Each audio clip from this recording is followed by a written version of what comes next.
Po 3 ženách teď následují muži. Uslyšíte asi největší hit historie české pop music. Píseň, která na dlouhé týdny, a dokonce měsíce, doslova ochromila Československou republiku. Píseň, kterou si zpívali holčičky v kočárku i staré dámy ohole jdoucí do Jednoty. Píseň, která skutečně ovlivnila svou dobu, dá se říct. A spolu s ní se představí pánové Kottwald a Hložek.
Vážení priatelia, dovolte, aby som teraz prešiel do svojho rodného jazyka, do krásnej slovenčiny a aj ja zaspomínam na tie letá, kedy som začínal v Bratislave 70 rokov minulého storočia.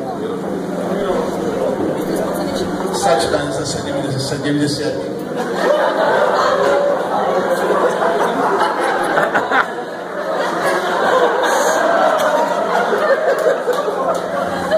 Ja by som vám rád zaspieval jeden zo svojich prvých hitov a som nesmierne šťastný, že podporiť nám prišla tanečná skupina V+V.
Napriek všetkým dohodám, chce to zmenu štýlu. Pozri, čo mám. Sledil som sa. Cítim to sám. Čo si bezpečný. Pozri, čo mám.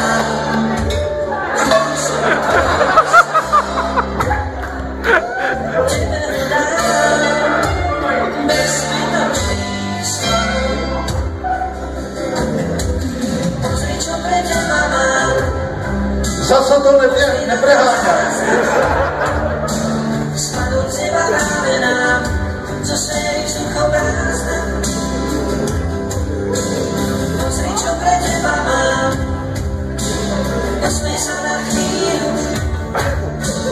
Je čas veriť náhodám, chcem to zmenu štýlu. Pozri, čo mám, skladiem sa do lesa. Cítim to sa dám, čo si mi zrobíš mne. Pozri, čo mám, kúsok tvojich snov. Tebe ho dám, nesmiem to tvojich snov.